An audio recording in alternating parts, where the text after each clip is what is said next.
Dünyanın ilk bilgisayar programcısı. Evet, yanlış duymadınız. Onun için kimileri Steve Jobs gibi sanat ve teknolojinin kesişiminde durur demiştir.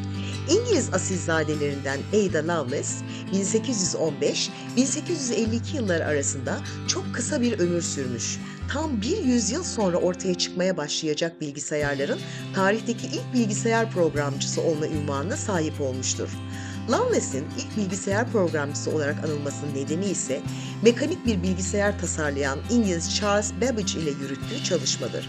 Kendisini bir analiz uzmanı ve metafizikçi olarak tanıtmıştır.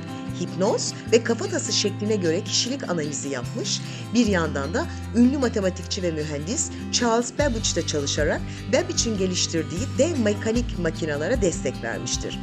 Analitik makine adını verdiği bu yeni sistem, karmaşık sayıları bile hesaplayabilme becerisine sahip olacaktı. Ancak ne yazık ki Babbage ve Lovelace dışında hiç kimse bu planı anlayıp bahsettiği türden bir makinenin gerçek potansiyelini göremedi.